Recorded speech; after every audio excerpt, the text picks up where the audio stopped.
सोचो, एक ऐसा बच्चा जो कभी मासूम था, दुनिया की नफरत ने उसकी सब कुछ छीन लिया हो तो क्या करेगा वो। खुद बर्बाद हुआ तो फैसला किया अब दुनिया भी जलेगी। और उस दिन सब कुछ बदल गया जब उस बच्चे का गुस्सा उसकी ताकत बन गई। डीमन हो या सेंट, गॉड हो या एम्परर, जब उसने अपना रास्ता चुना तो हर कोई उसके सामने घुटने टेकने पर मजबूर हो गया। उसका नाम था डैन सायो, फैंटेसी की दुनिया का सबसे खतरनाक, सबसे पावरफुल और सबसे ट्रेजिक मेन कैरेक्टर। लेकिन क्या उसकी तबाही का सफर केवल बदला था या फिर कुछ और सीक्रेट छुपा था उसकी कहानी में? ये तो आपको आगे देखने पर ही पता चलेगा। तो तैयार हो जाइए एक ऐसी कहानी के लिए जो आपके दिल को तोड़ देगी और जुनून इतना भर देगी कि आपको मजा आएगा।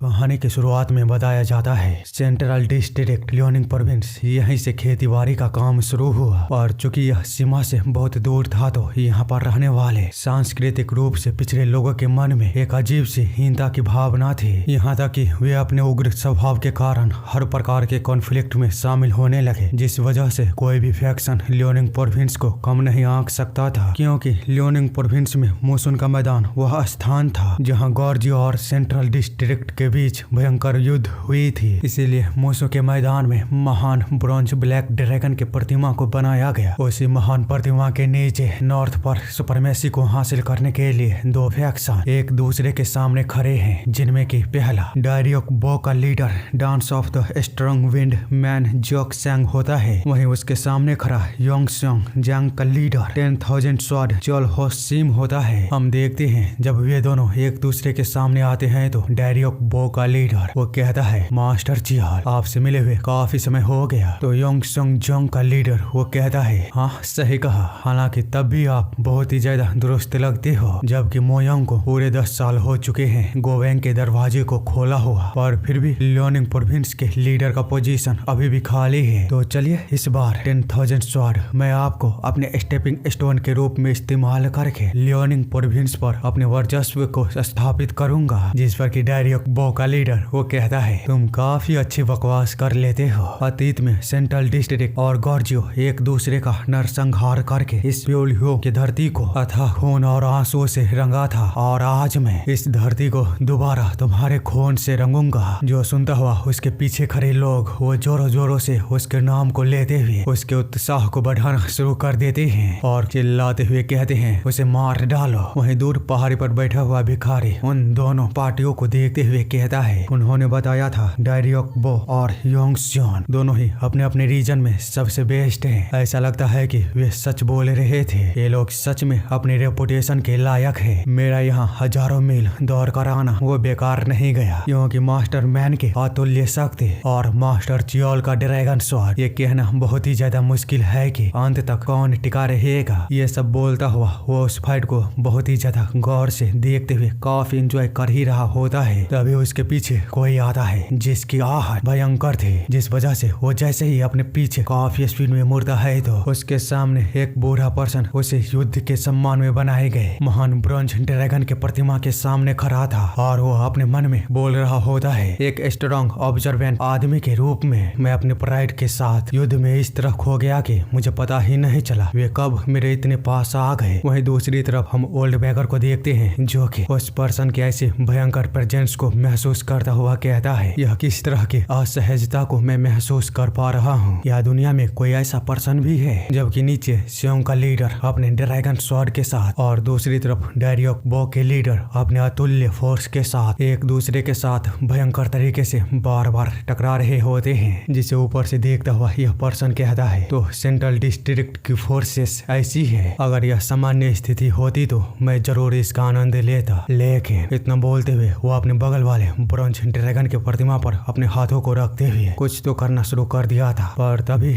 उसके सीने में एक अजीब सी दर्द उठती है, जिस वजह से उसे रुकना पड़ता है और खुद को कोसते हुए कहता है, धत्तेरे के काश मेरे पास थोड़ा सा समय और होता, मेरी छोटी बच्ची। इसी के साथ वो उस ब्रॉन्ज ड्रैगन के साथ कुछ तो करता है, पर हमें अच्छी तरह से दिखाया नहीं जाता। हम बस उस पर्सन के कोल्ड लुक को देखते हैं जो कि बोल रहा था, इस समय पर तो मैं जा रहा हूँ, पर याद रखना मेरे डिसेंडेंट वापस जरूर आएंगे। इतना बोलने के तुरंत बाद ही वो अपने रास्ते पर निकल जाता है। दूसरी तरफ गोल्डबैगर उसे देखते हुए सोच रहा होता है, शांति। इस समय मैं उसके अंदर से एक गहन शांति को महसूस कर पा रहा हूँ। यदि वो इंसान होता तो उसके अंदर थोड़ा सा तो वाइजर होता, और उसके अंदर से तो ऐसा लग रहा है कि मानो शुरुआत से ही कोई भी सब्सटेंस नहीं है। ये सब सोचता हुआ अचानक से ही उसे अपने पीछे क्रैकल की साउंड सुनाई देती है, मानो कोई अपना आकार बदल रहा हो, जिसे देखने के लिए वो जैसे ही अपने पीछे मुड़ता है तो सच में जिस ब्रॉन्ज ड्रैगन को उस पर्सन ने छुआ था वो ब्रॉन्ज ड्रैगन जिंदा सर्प की तरह अपने आकार को बदलना शुरू कर दिया होता है। गोल्डबैगर जो कि देखता हुआ अपने मन में कहता है, ये कैसे हो सकता है? उसने तो केवल अपने हाथों से उसे छुआ था। या वाकई में दुनिया में ऐसी शक्तियां हैं? मैं इमेजिन भी नहीं कर सकता।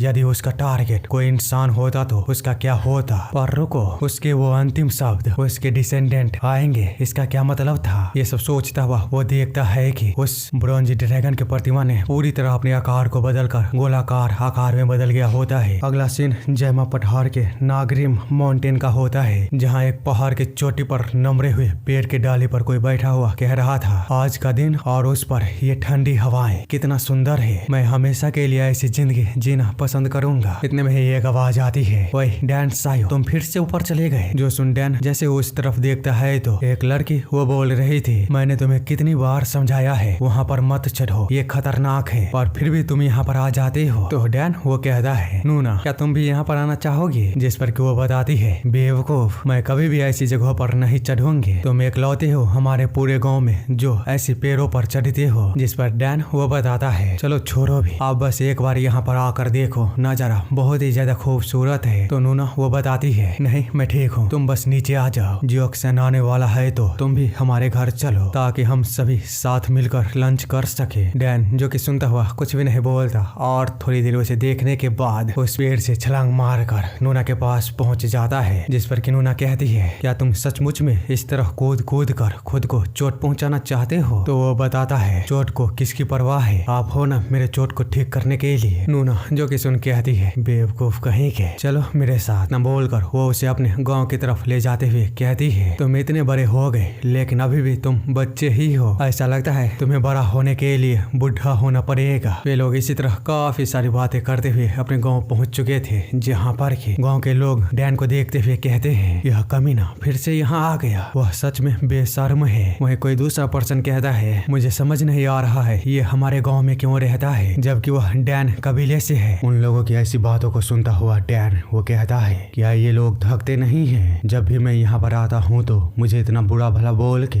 नूना जिस पर कहती है, माफ करना, चलो जल्दी घर चलते हैं। इसी के साथ वे लोग जैसे ही कुछ दूर और जाते हैं तो उनके सामने एक बंदा आते हुए कहता है, गांगम्यो, तुम फिर से इस लड़के डैन के साथ घूम रही हो? क्या तुम जानती नहीं हो कि तुम शादी के लायक हो चुकी हो? तुम्हें जल्दी से अपने लिए हस्बैंड को ढूंढ लेना चाहिए, इसके जैसे बाहरी लोगों के साथ घूमने के बजाय। हमें पता चलता है यह बंदा जियोंग सी डियोक होता है। खैर डैन उसकी इस तरह की बातों को सुनने के बाद कहता है, जियोंग, तुम्हें नूना की परवाह करने के बजाय अपनी परवाह करनी चाहिए, जो कि 8 साल होने के बावजूद भी खुद से पेशाब नहीं कर पाता था। इसीलिए यदि तुम्हें शादी करनी है तो अपना ख्याल वो अच्छे से रखना सीख लो। वो बंदा जिस पर तुरंत ही डैन के कॉलर को पकड़ते हुए कहता है, कमीने, तुम्हारी हिम्मत कैसे हुई ऐसी बात करने की? क्या तुम परलोक में अपने बाप से मिलना चाहते हो? मैंने सुना था तुम्हारा बाप एक भगौरा था। इससे आगे वो कुछ बोल पाता, तभी उसके पीछे कोई आते हुए कहता है, जियोंग, जिसके आहट को महसूस करते ही वो बंदा थर्रा चुका था। वहाँ के आगे वो कुछ कर पाता उससे पहले ही उसके पीछे खड़ा बंदा ने उसे हवा में चींटियों की तरह उठा लिया होता है, जिस वजह से वो चिल्लाते हुए कहता है, जियोक्सन, हरामखोर, मुझे नीचे उतार। तो जियोक्सन उसे बताता है, माफ करना, तुम मेरे रास्ते में आ गए थे, इसीलिए प्लीज थोड़ा सा साइड हट जाओ। उसे इस तरह देख नूना कहती है, जियोक्सन, जल्दी से उसे नीचे उतारो, तुम इस तरह अपनी ताकत का इस्तेमाल नहीं कर सकते हो। तो जियोक्सन उस बंदे को साइड में फेंकते हुए कहता है, ठीक है, जैसा कि तुमने कहा। डैन और नूना जो देख काफी हैरान हुए थे, क्योंकि वह बंदा जियोक्सन के जरा सा ही फेंकने मात्र से काफी जोरदार तरीके से पीछे घर के साथ टकराया होता है, और उसकी हालत वो काफी खराब हो चुकी थी। पर फिर भी वो जियोक्सन को गाली देते हुए कहता है, हरामखोर कहेंगे, मैं तुम्हें बाद में देख लूंगा। अगले सीन में हम एक बुढ़िया को देखते हैं जो कि बेहद ही ज्यादा भड़का हुआ जियोक्सन पर चिल्लाते हुए कह रही थी, तुम कमीने बच्चे कहेंगे, तुम्हारी हिम्मत कैसे हुई जियोंग को केवल इस गांडू बच्चे को बचाने के लिए पीटने की? तो जियोक्सन उसे बताता है, विलेज चीफ आपसे मिलकर काफी अच्छा लगा, मैं आपके लिए कुछ लाया हूँ। इतना बोलकर वो उसे एक स्क्रोल को देते हुए बताता है, यांग ने मुझे यह आपको देने के लिए कहा था। ऐसा लगता है यह लेटर बहुत ही ज्यादा इम्पोर्टेंट है, क्योंकि उसने मुझे तुरंत ही आपके पास यह पहुंचाने के लिए बोला था। जो सुन वह बुढ़िया तुरंत ही उस लेटर को लेकर साइड में जाकर उसे देखने लगती है। वहीं जियोक्सन वहाँ से नूना और डैन को साथ ले जाते हुए कहता है, हम यहाँ से जा रहे हैं। और वो बुढ़िया उनकी बातों पर जरा सा भी ध्यान न देकर उस लेटर में किसी चीज को देकर भयंकर तरीके से सावधान हो चुकी थी, जिसको कि डैन भी बड़े ही खामोशी से देख रहा होता है। पर वह उस समय पर कुछ भी नहीं कहता और चुपचाप नूना और जियोक्सन के साथ वहाँ से निकल जाता है। वहीं बुढ़िया उस न्यूज को देखने के बाद कहती है, तुमने इस लेटर को खोल कर नहीं देखा है, सही कहा ना? तो उसके बगल में खड़ा एक पर्सन उसे बताता है, वो तीनों पहले ही जा चुके हैं। वह बुढ़िया जो कि देख पहले तो अपने गुस्से को शांत करने की कोशिश करती है, पर उससे नहीं हो पाता और वह चिल्लाते हुए कहती है, जियोक्सन यदि तुमने फिर से उस लड़के डैन की वजह से अपने लोगों के साथ ऐसी हरकत की तो मैं तुम्हें गैंग कबीले से बाहर निकाल दूंगी। उसे इस तरह देख बाकी के लोग मामले को संभालते हुए कहते हैं, प्लीज चीफ शांत हो जाइए। इसी के साथ सीन शिफ्ट होता है और हम अगले सीन में देखते हैं डैन नूना और जियोक्सन के साथ उसके घर पहुंच चुका था और उनसे कहता है, मुझे बहुत ही ज्यादा भूख लगी है। तो जियोक्सन वो बताता है, एक तो तुम यहाँ पर फ्री में खाने को खाने के लिए आए हो, ऊपर से इतना शिकायत भी कर रहे हो। अगर तुम्हें जल्दी खाना खाना है तो आओ और मेरी मदद करो। इतना बोलते हुए वह नूना से कहता है, वैसे नूना तुम मुझे उस पर्सन से कब मिलाने वाली हो जिसे तुम पसंद करती हो? नूना जिस पर चिल्लाते हुए कहती है, जियोक्सन तुम्हें आखिरकार ये किसने बताया? तो डैन वो बोलता है, इसका मतलब क्या वाकई में कोई है? दूसरी तरफ जियोक्सन वो नूना को जवाब देते हुए कहता है, मुझे कैसे पता चला? अरे इसके बारे में पूरा गांव जानता है, क्योंकि तुम इन दिनों एक रेशम बेचने वाले लड़के से बहुत ही ज्यादा मिल रही हो। या तुम सच में एक दूसरे को पसंद करती हो? नूना जिस पर कहती है, आखिर तुम्हें किसने बताया हम एक दूसरे को पसंद करते हैं? तो जियोक्सन उससे पूछता है, इसका मतलब क्या तुम मुझसे शादी करना चाहती हो? वो जिस पर चिल्लाते हुए कहती है, अब रुक भी जाओ, यह सच है कि मैं किसी को पसंद करती हूँ, लेकिन वह जिस जगह पर रहता है वो हमारे गांव से बहुत दूर है, इसीलिए हम एक दूसरे से अक्सर मिल नहीं पाते। यहाँ तक कि हमने तो एक दूसरे से अच्छी तरह बात भी नहीं की है, जिस वजह से सब कुछ धीरे धीरे चल रही है। तो जियोक्सन उसे बताता है, चिंता मत करो, मैंने उसके बारे में पता लगाया है। ऐसा लगता है कि वो बहुत ही ज्यादा मेहनती है, साथ ही उसकी रेपुटेशन भी काफी अच्छी है, जिसका मतलब है कि वो एक अच्छा इंसान है। अगर वो तुम्हें पसंद है तो मैं जरूर तुम्हें उसे दे दूंगा। अब तुम दोनों थोड़ी देर इंतजार करो, मैं इसे बना लेता हूँ। जो सुनता हुआ डैन उस समय पर तो कुछ भी नहीं कहता, पर जब वो अकेले में पहाड़ के किनारे वाले पेड़ के पास दोबारा होता है तो वह अपने मन में सोचते हुए कहता है, सही में नूना की उम्र शादी करने लायक हो गई है। अगला सीन रात के समय की होती है, जहाँ पर कि वे सभी खाना खाकर सो रहे थे। वहीं डैन अपने तीर कमान को लेकर कहीं पर जाने के लिए तैयार था और नूना की ओर देखते हुए कहता है, मैं अभी वापस आता हूँ। इतना बोलकर वो जैसे ही घर से बाहर निकलता है तो पीछे से एक आवाज आती है, हे डैन सायो, तुम आधी रात को इस समय पर कहाँ जा रहे हो? कहीं तुम पहाड़ों पर फिर से तो नहीं जा रहे? मुझे यह मत बताना कि यह नूना की शादी की वजह से है। तो डैन वो बताता है, हाँ सही कहा, तुम भी तो जल्द ही चमड़े को बेचने के लिए जाने वाले हो। जिस पर जियोक्सन कहता है, वो तो मैं नूना के शादी पर उसे कुछ उपहार दे सकूं इसीलिए जाऊंगा। डैन जिस पर कहता है, ओह अच्छा बताओ, नूना के शादी हो जाने के बाद तुम क्या करने वाले हो? तुम हमेशा कहा करते थे सेना में शामिल हो जाओगे, क्या तुम अभी भी ऐसा करने वाले हो? जियोक्सन बताता है, हाँ मुझे सेना में शामिल हो जाना चाहिए, लेकिन डैन तुम कब तक यहाँ रहोगे? एक बार नूना की शादी हो गई तो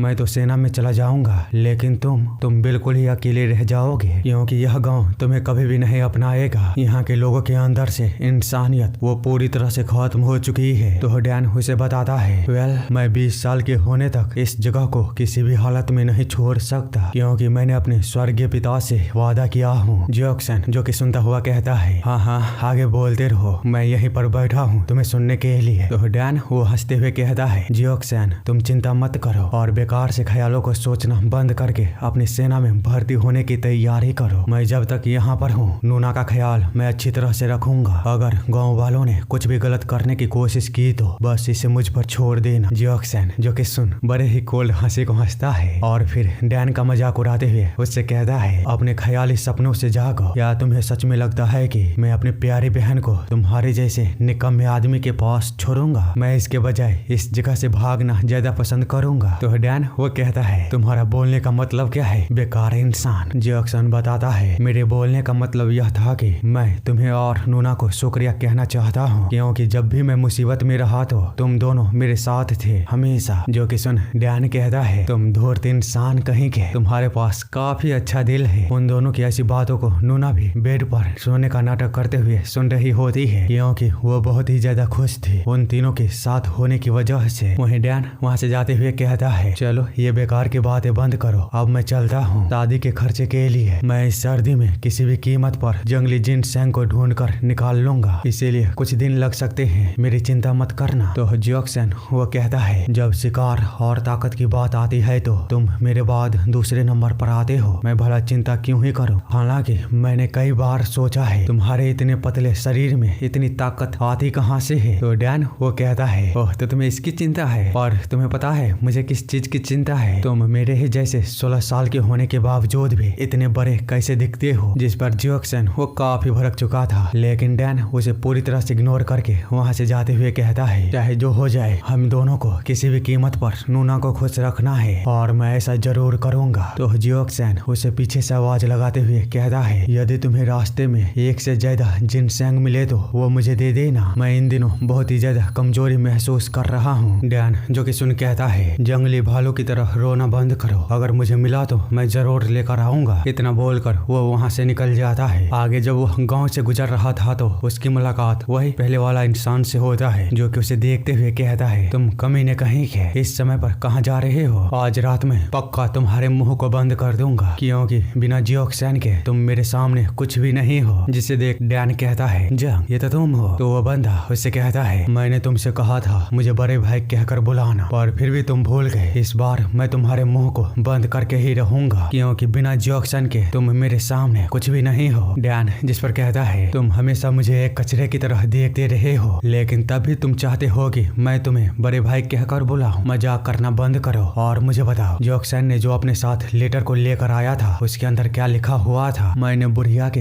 हाव भाव देखे थे, जरूर उसमें कोई महत्वपूर्ण चीज होगी। जो सुन बुढ़िया वहाँ पर आते हुए उससे कहती है हरामी बच्चे तुम्हारा इससे कोई भी लेना देना नहीं है। उसे वहाँ पर देख जंग भी हैरान था, पर बुढ़िया लेटर के बारे में कुछ भी ना बताने के लिए इशारा करते हुए कहती है वह लेटर गंग फैमिली से थे, जिसमें कि तुम्हारे काम लायक कुछ भी नहीं था, इसीलिए अपने रास्ते पर वापस चले जाओ जहाँ तुम जा रहे थे। डैन जो कि सुन उस बुढ़िया की ओर थोड़ी देर सीरियस होकर देखता है, बाद में उन दोनों को इग्नोर करके वहाँ से जाने लगता है तो पीछे से जंग आवाज लगाते हुए कहता है कमीने डैन साइयो रुक जाओ, मैंने कहा रुक जाओ। तो बुढ़िया उसे कहती है जाने दो उसे, जिस पर वह बंदा जंग वो चिल्लाते हुए बोलता है विलेज चीफ आप कैसे उस कमीने डैन को इस तरह जाते हुए देख सकते हो। तो बुढ़िया क्रीपी स्मेल के साथ बोलती है बस इंतजार करो, वो खुद ब खुद जिंदा लाश बनकर रह जाएगा। जब वह वापस आएगा और अपने भाई से मिलेगा तो सेम टाइम पर हम कहीं दूसरी तरफ देखते हैं कुछ लोगों को जो कि लंबी यात्रा करते हुए कहीं पर पहुंचने की कोशिश कर रहे होते हैं। साथ ही हम उनके लीडर को देखते हैं जिसके फेस पर काफी बड़ा स्कार होता है और वह नॉर्थ युआन का स्पेशल मैसेंजर होता है। दूसरी तरफ हम डैन को देखते हैं जिसे बड़ी आसानी के साथ जंगली जिनसेंग मिल चुका था, जिस वजह से वो बहुत ही ज्यादा खुश होते हुए कहता है मुझे लगा था इसके एक जड़ को भी ढूंढने में मुझे कम से कम 100 साल तो लगेंगे, और मुझे यकीन नहीं हो रहा है ये मुझे इतनी आसानी से मिल गया, वो भी 2। और रे ये तो लॉटरी लग गई, मेरे पास तो वाकई में एक अच्छी किस्मत है। इतना बोलकर वो वापस आने के लिए तैयार था और रास्ते में आ ही रहा था, तभी गांव बहुत दूर होने के कारण उसे रात हो जाती है और उसे एक जगह पर रुकना पड़ता है, क्योंकि इतनी देर रात पहाड़ से नीचे जाना ये बहुत ही ज्यादा खतरनाक था। इसीलिए वो रात को गुजारने के लिए एक अच्छी जगह को ढूंढ ही रहा था, तभी उसकी नजर एक जगह पर पड़ती है जहाँ पर कि कोई आग जलाकर बैठा हुआ था, जिस वजह से वो सोचता है जंगल की इतनी गहराइयों में अकेला आखिरकार कौन हो सकता है। पर चूंकि उसे इससे अच्छी जगह नहीं मिल सकती थी, इसीलिए वह वहाँ जाने का डिसाइड करता है, और जब वह वहाँ पास जाकर देखता है तो वहाँ पर वही एपिसोड के शुरुआत वाला पर्सन होता है, जिसके कोल्ड लुक को देखते हुए डैन वो अपने मन में सोच रहा होता है वो ना ही सो रहा है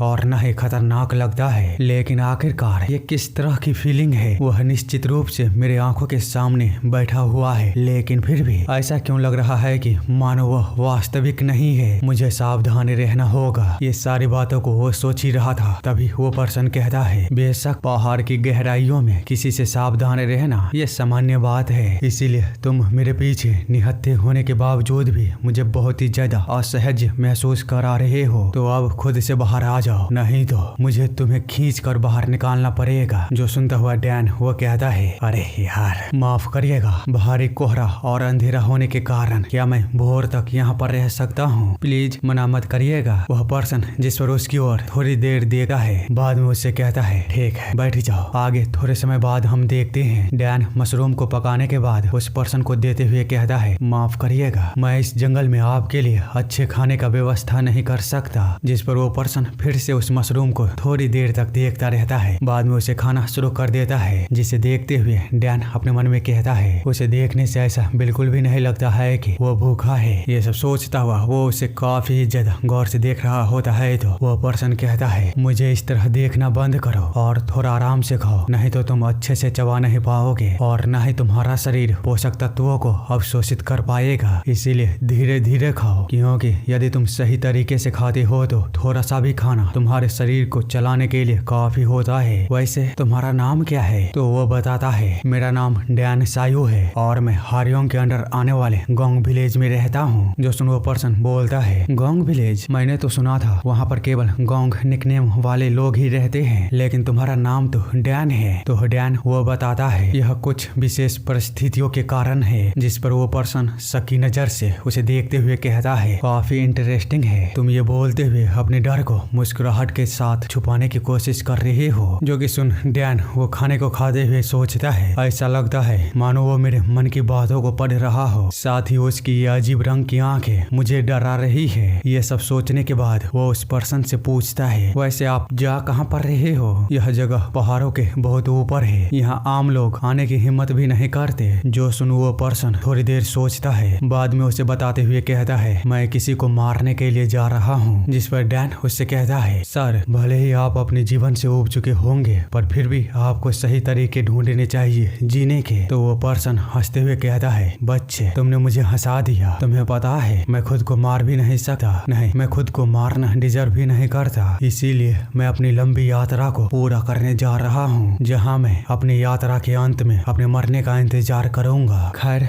मुझे ये खाना पसंद आया, बहुत समय बीत गया था मुझे इस तरह के अच्छे खाने को खाया हुआ। इतना बोलते हुए वो बैठे बैठे ही सो गया होता है। पर जिन वो अभी भी उसे देखते हुए कुछ जवाब के इंतजार में था, पर जब वह पर्सन कुछ भी नहीं बोलता है तो डैन भी लेटते हुए सोचता है, आखिरकार उससे हुआ क्या है? उसने कहा वो मरने का इंतजार कर रहा है, मैं यकीन नहीं कर सकता कि वो अपने मौत के बारे में इतनी आसानी से बात कर रहा था। ये सब सोचता हुआ वो फिर से जब उस पर्सन की ओर देखता है तो वो पर्सन अभी भी सो रहा था, इसीलिए वो अभी सो जाता है। और सीन कट होते हुए सीधे अगले दिन देखते हैं, जहाँ पर कि डैन उस पर्सन के जागने से पहले ही जाग चुका था और अपने सामान को बांधकर बिना उसे टोके वहाँ से जाते हुए जब पीछे मुड़कर देखता है तो वो पर्सन अभी भी सो रहा होता है, जिसकी वजह से बिना कुछ सोचे उसके पास जो 2 जंगली जिनसैंग थे उसमें से एक उस पर्सन के पास ही छोड़कर वहाँ से चला जाता है। बाद में जब वो अपने गांव के पास आता है तो पछताते हुए खुद पर गुस्सा करते हुए कहता है, मैं पूरी तरह से पागल हो चुका हूँ, मैं उस समय पर सोच क्या रहा था, अगर वो जिनसैंग सैकड़ों साल पुराना हुआ तो मैं उससे सैकड़ों चावल की बोरी को खरीद सकता था। आखिरकार मैंने उस चीज को उस बुरे आदमी को क्यों दे दी? पागल कहेगा।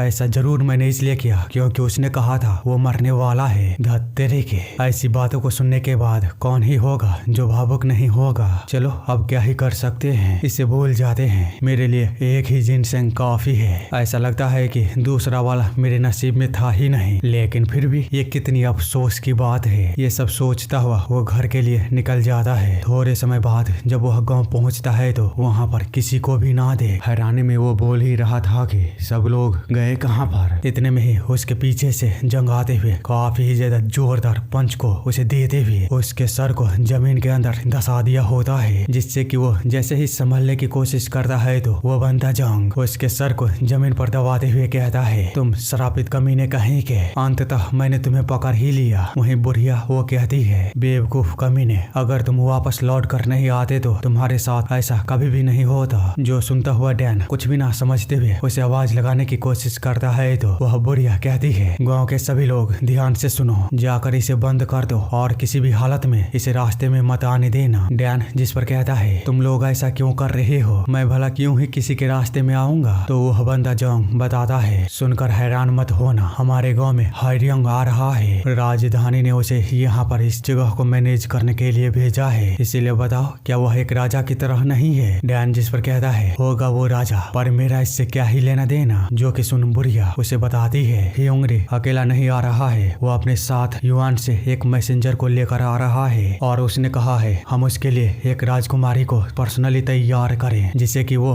नॉर्थ युआन भेज सके। जिस वजह से हमने डिसाइड किया है गोंगयान को हम उसके साथ भेजेंगे। जो सुनते ही डैन की आंखें बड़ी हो चुकी थी और वो तुरंत ही खुद को छुड़ाने के लिए उस बंदे जोंग के अंगूठे को काट लेता है, जिस वजह से वो बंदा दर्द में उसे गालियां दे ही रहा था। तभी डैन उसके फेस पर एक जोरदार हिट करता है जिससे कि वो बंदा खुद को संभाल पाता। उससे पहले ही डैन उस बंदे जोंग के फेस पर अपनी लात से मारते हुए हवा के बीच ही उसे अपने निशाने पर लेते हुए उसके सर को जमीन के नीचे दबा देता है। बाद में उससे कहता है, मैं हमेशा से सोचता था तुम लोग मेरे अलग निकनेम के कारण ही मुझसे नफरत करते हो, इसीलिए मैंने सब कुछ बर्दाश्त किया। जब तुम लोगों ने मेरे फादर को भगोरा कहा तब भी, क्योंकि यह वाकई में सच था। मेरे फादर भागे हुए इंसान थे और तुम ही लोग थे जिन्होंने कि उन्हें और मुझे उस समय पर अपने साथ रखा जब हमारे पास जाने के लिए कोई जगह नहीं थी। डैन को इस तरह देख बुढ़िया अपने लोगों से कहती है, तुम लोग देख क्या रहे हो, आगे बढ़ो और इस शराबित कमीने को पकड़ो। पर आगे वे लोग कुछ कर पाते उससे पहले ही डैन बुढ़िया की तरफ देखता है और तुरंत ही अपने तीर को उस पर चला देता है, जो कि एक पल के अंदर ही बुढ़िया को मौत के दर्शन करा दिया था। पर उसे मारता नहीं, क्योंकि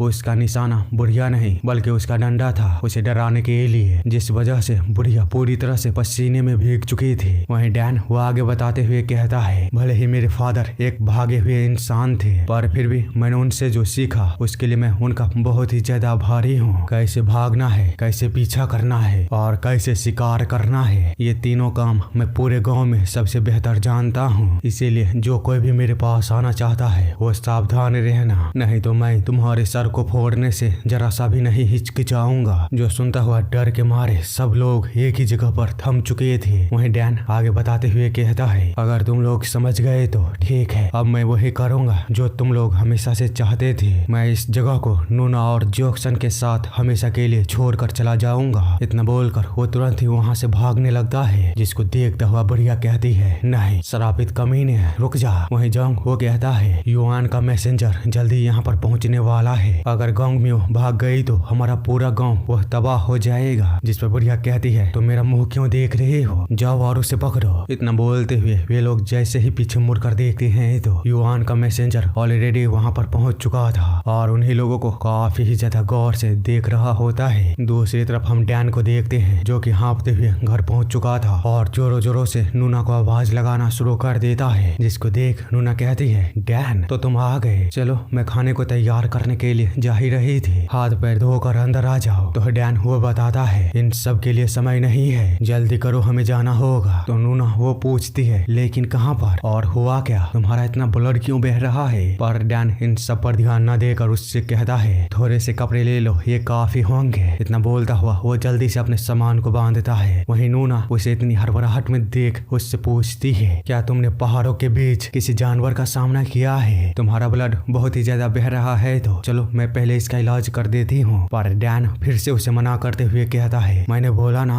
हमारे पास इन सब के लिए समय नहीं है, मेरे पास जंगली जिनसेंग है तो हम कुछ समय के लिए कहीं और पर रुक जाएंगे, बस मुझे बताओ कि जॉक्सन वो कहाँ पर है। तो नूना बताती है, जॉक्सन जंगलों में लकड़ियों को लेने के लिए गया है, हालांकि तुम मुझे बता क्यों नहीं रहे हो यहाँ पर चल क्या रहा है। जिस पर डैन कहता है, सारी चीजें बर्बाद हो चुकी है, इसीलिए मैं इन सारी चीजों के बारे में तुम्हें बाद में बताऊंगा, पहले चलो जॉक्सन को ढूंढते हैं। इतना बोलकर वो उसे काफी स्पीड में ले जाने लगता है तो वो कहती है, जरा धीरे। पर डैन उसकी बातों पर ना ध्यान देते हुए और भी तेजी में भागते हुए जब अपने बगल में देखता है तो उसकी नजर वही युआन के मैसेंजर पर पड़ता है, जिसको देखता हुआ वो सोच ही रहा था, क्या यही युआन का मैसेंजर है। तभी वो बंदा भी एकदम से ही उसकी तरफ देखता है, जिसकी वजह से डैन वो घबराते हुए कहता है, उसने हमें देख लिया, मैं किसी भी कीमत पर नूना को उसके हाथ नहीं लगने दे सकता हूँ। दूसरी तरफ वो बंदा डैन को इस तरह अपने सामने भागता हुआ देख अपने लोगों को ऑर्डर देते हुए कहता है, पकड़ो उसे और उस लड़की को मेरे पास लेकर आओ। जिस पर उसका एक बंदा कहता है, और उस लड़के का क्या। तो वो बंदा बताता है, मुझे उसकी कोई परवाह नहीं है, उसे मार डालो, लेकिन ध्यान रखना वह लड़की किसी दिन युआन के भविष्य को थामने वाली है। जो सुनते ही उसके दोनों बंदे आगे बढ़ते हुए कहते हैं, हम इसे याद रखेंगे। उन दोनों की ऐसी रफ्तार को देख इन लोगों के तो मुंह खुले के खुले रह चुके थे, क्योंकि उन दोनों बंदों को देखने से ऐसा लग रहा था मानो वे लोग हवा में फ्लाई कर रहा हो। और इधर ये मेन बंदा वो सोच रहा होता है, वह कमीना जिसने कि मार्शल आर्ट को कभी नहीं सीखा वह अभी से ऐसा है। अगर उसे और समय दिया जाता तो वो जरूर एक बेहतरीन शिकारी बनता, और अब सारी चीजें वो बेकार हो चुकी है। ये सब सोचता हुआ वो एक डरावनी हंसी हंस रहा होता है। जबकि दूसरी तरफ हम देखते हैं डैन वह भाग ही रहा था, तभी उसकी नजर अपने पीछे पड़ती है, जहाँ वो देखता है वो दोनों ही बंदे उसके काफी करीब पहुंच चुके थे। जिसको देखता हुआ वो तुरंत ही अपने तीर और कमान को संभालता है और निशाने को लगाता हुआ उन दोनों पर चला दिया था। पर उन दोनों ही लोगों ने बड़े ही आसानी के साथ उसके तीरों को अवॉइड कर दिया होता है, जो देख डैन भी शौक था और वो कुछ कर पाता उससे पहले ही उनमें से एक बंदा सीधे उसके फेस को पकड़ता है और जमीन के ऊपर काफी जोरदार तरीके से मारता है। नूना जिसको देख तुरंत ही उसे आवाज लगाते हुए उसके पास जाने लगती है, तो दूसरा बंदा आकर उसे पकड़ता हुआ उसके मुंह को बंद करता है, जिस पर डैन चिल्लाते हुए जैसे ही नूना को आवाज लगाने की कोशिश करता है, वैसे ही उसे पकड़ा हुआ बंदा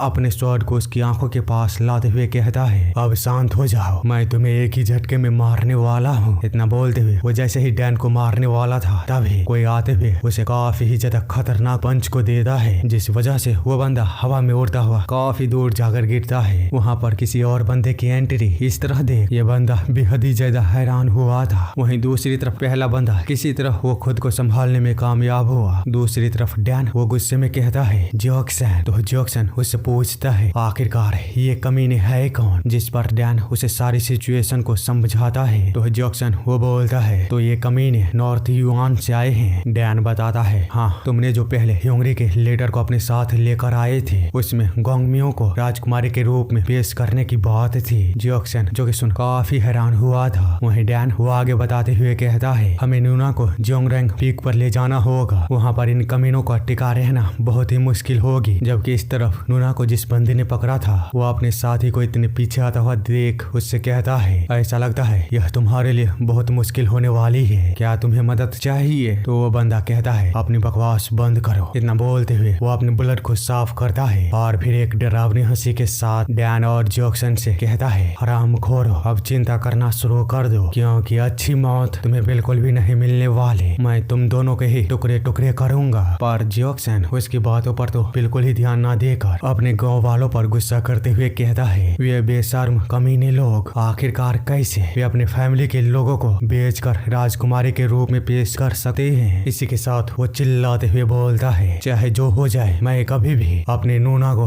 उन बारबेरियनों के साथ नहीं भेजूंगा। ये सब बोलता हुआ वो अपनी कुल्हाड़ी को बाहर निकालता है और अपने पीठ पर रखे गए लकड़ी को घुमाता हुआ काफी ज्यादा स्पीड के साथ उन दोनों ही बंदों पर फेंकता है और खुद भी उसके पीछे दौड़ लगा दिया था। जिसको देखता हुआ ये बंदा कहता है, कितनी स्पिरिट से भरा हुआ यंग मैन है, हालांकि क्या कर सकते हैं, मेरे पास समय नहीं है तुम लोगों पर बर्बाद करने के लिए, तो अब खामोशी से मर जाओ। इसी के साथ वो उस लकड़ी को पूरी तरह काटता हुआ जैक्सन पर अपने स्वॉर्ड को चला दिया था। पर ये क्या, उसके होश उड़ चुके थे, क्योंकि जैक्सन का कुल्हाड़ी जैसे ही उसके स्वॉर्ड से टकराता है तो वो उस पर भारी पड़ना शुरू हो चुका था। जिसको संभालते हुए वो बंदा सोच ही रहा था कि आखिरकार उसके पास इतनी ताकत कैसे हो सकती है। तभी जैक्सन उससे कहता है, तुमने पहले कहा था हम दोनों को मार डालोगे, तो अब यदि तुम कर सकते हो तो करो। वो बंदा जो कि सुन वो अपने की का इस्तेमाल करता है और जैक्सन के कुल्हाड़ी को रिफ्लेक्ट करते हुए जैसे ही अपने स्वॉर्ड को उसके सर को काटने के लिए उसके गले के पास लाता है, तो उसी समय डैन पीछे से आता है और जैक्सन के कंधे पर पैर रखकर हवा के बीच छलांग मारते हुए अपने दो एरो को उस पर चला दिया था। वह बंदा जिस वजह से जैक्सन को छोड़कर उस तीर को रोकते हुए कहता है, कितना घटिया एक्ट है। ये सब बोलता हुआ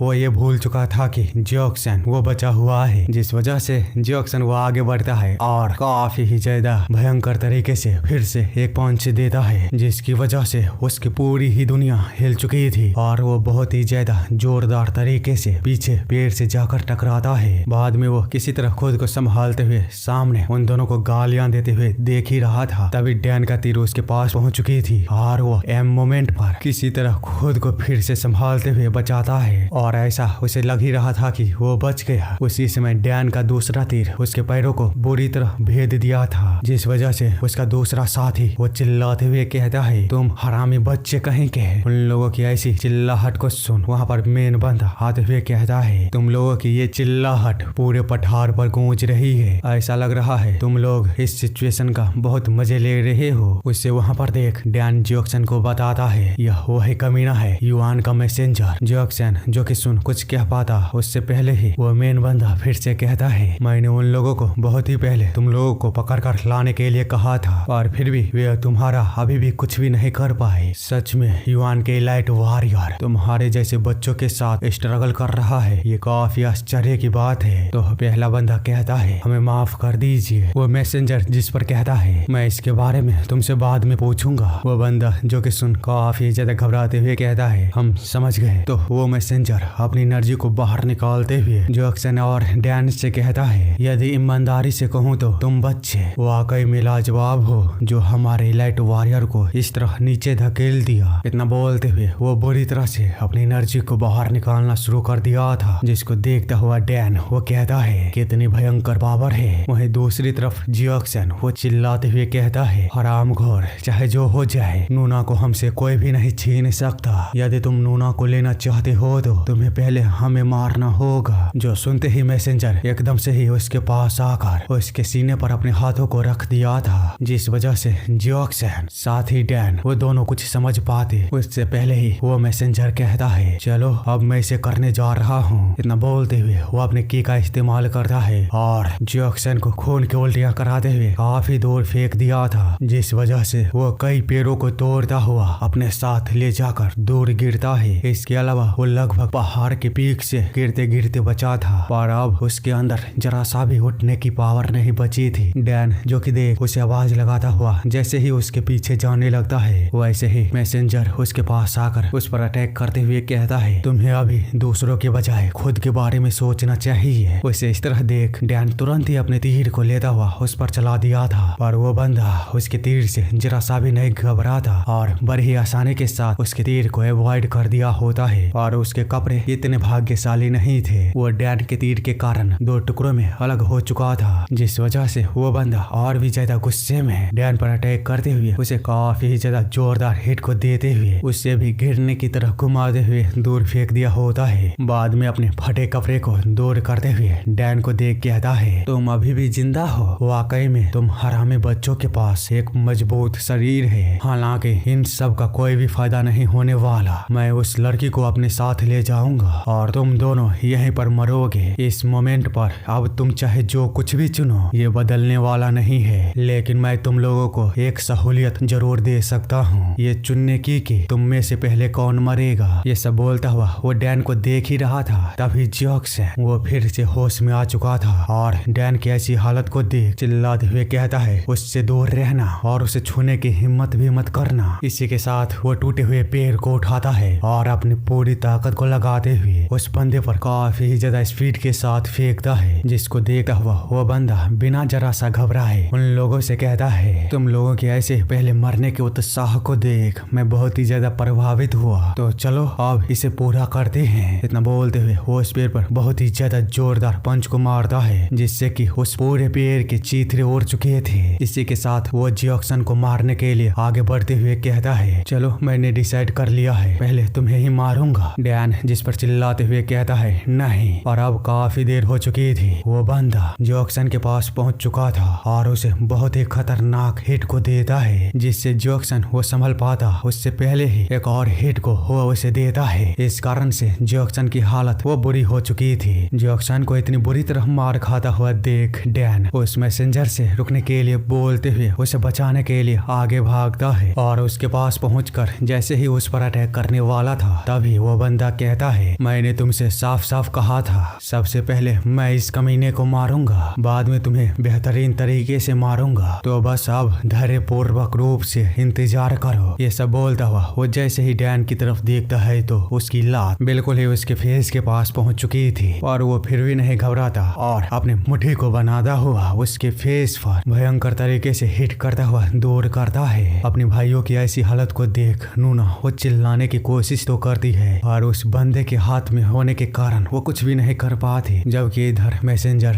डैन से कह रहा था, मुझे तुम्हारी निडर आत्मा पसंद आया क्योंकि तुम असली आदमी कहलाने के पीक तक पहुंच चुके हो। हालांकि जो मुझे सबसे ज्यादा पसंद है, इससे आगे वो कुछ बोल पाता उससे पहले ही जैक्सन उसके पैरों को पकड़ते हुए कहता है, उसे छूने की हिम्मत मत करना। जो देख वो बंदा थोड़ी देर उसकी तरफ शांति से देखता है और फिर अचानक से ही खतरनाक तरीके से उसके फेस पर मारता है। लेकिन फिर भी वो किसी चीज को देख हैरान हो गया था क्योंकि जैक्सन को इतना खतरनाक पंच लगने के बावजूद भी वो 1 इंच भी पीछे नहीं हटता और गुस्से में केवल एक ही चीज बोल रहा होता है, नूना और डैन को मत छूना। इसी के साथ वो बजर्क मोड में जाते हुए भयंकर तरीके से उस मैसेंजर पर अटैक करता है और जैसा कि उम्मीद थी वो मैसेंजर बहुत ही आसानी के साथ उसके अटैक को अवॉइड कर दिया होता है और सीधे उसके पीछे जाते हुए उसके बैकबोन को कसकर पकड़ने के बाद उसे सीधे हवा के बीच उठा लिया था, जिसकी दर्द इतना भयंकर था कि जैक्सन एक जोरदार चीख को चीखता है, जिसको देखता हुआ वो बंदा अपनी बात को कंटिन्यू करते हुए कहता है, हालांकि जो मुझे सबसे ज्यादा पसंद है वो है आत्मा और शरीर को पूरी तरह से खत्म कर देना। जैक्सन अपनी ऐसी हालत पर डैन की ओर देखते हुए उम्मीद भरी आंखों से कहता है, सायो प्लीज नूना का ख्याल रखना। नूना जैक्सन की ऐसी हालत को देख उसे जोरदार आवाज को लगाते हुए उसकी ओर भागने की कोशिश करती है, लेकिन अब काफी देर हो चुके थे। वो मैसेंजर जैक्सन को उस पहाड़ की ऊंचाइयों से नीचे फेंक दिया था और डैन नूना बस उसे आवाज लगाते रह जाते हैं। आगे डैन जैक्सन को नीचे देखते हुए चिल्ला ही रहा था, तभी उसके पीछे वही मैसेंजर आते हुए कहता है, तुम्हें ज्यादा दुखी होने की कोई भी आवश्यकता नहीं है, जल्द ही तुम भी उसके पास पहुंचने वाले हो। डैन जो कि सुनता हुआ खून के आंसू रोते हुए वो भी बजर्क मोड में जाते हुए भयंकर तरीके से उस बंदे के सर से अपने सर को टकराता है और उसे पीछे हटने के लिए मजबूर कर देता है। बाद में अपनी लात के साथ उसे एक जोरदार किक को देते हुए सीधे जमीन पर गिरा दिया था और अपने पंच के साथ उस पर कई सारे अटैक करता है, जिसको देखता हुआ ये दोनों बेहद ही ज्यादा हैरान हुए थे। वही मैसेंजर को हम देखते हैं, जिसको देखता हुआ ऐसा बिल्कुल भी नहीं लग रहा था कि वो मजबूरी में मार खा रहा है, वो बस डैन को खुद पर हिट करने दे रहा था। बाद में जब उसका मन भर जाता है तो वो डैन के हाथों को पकड़ता हुआ उसे रोकने के बाद उससे कहता है, क्या तुम अब अपने दोस्त के मरने के दुख से उबर चुके हो? अगर हाँ तो बिना किसी पछतावे के अब मर जाओ। इसी के साथ वो उसके हाथों को वहीं पर तोड़ देता है, जिसके दर्द को डैन वो संभाल पाता उससे पहले ही वो बंदा उसे चारों तरफ हवा में मन भर घुमाने के बाद बहुत ही दूर फेंक देता है, जिसे देखता हुआ नूना फिर से डैन के पास भागने की कोशिश करती है, पर उसे पकड़ा हुआ बंदा उसे ऐसा बिल्कुल भी नहीं करने देता। दूसरी तरफ डैन जब अधमरी हालत में पहुंच चुका था तो उसके पास मैसेंजर आते हुए कहता है, तुम यहाँ तक कि जब मार्शल आर्ट नहीं जानते फिर भी तुम मुझे इतना दर्द दे सकते हो तो निश्चित रूप से तुम मेरे मनोरंजन लायक हो, इसीलिए चलो मैं अपने पूरे दिल से तुम्हारा सामना करूंगा। इसी के साथ वो अपने किसी तरह के हुक वाले वेपन को बाहर निकाल लिया होता है, पर आगे क्या होता है हम नहीं देख पाते। अगला सीन कुछ समय बाद की होती है, जहाँ डैन वो बोल रहा था वो क्यों इतनी दूर अनजान से गांव में आया और क्यों नूना को जबरदस्ती राजकुमारी बनने के लिए मजबूर किया। हम देखते हैं वो ये सब सोचता हुआ हवा के बीच लटक रहा था अंधेरी रात में, साथ ही उसके शरीर से इतना ब्लड बाहर निकल रहा था कि वहाँ पर शिकारी भेड़िए उसके शिकार के लिए चारों तरफ मंडरा रहे होते हैं, जिसको देखता हुआ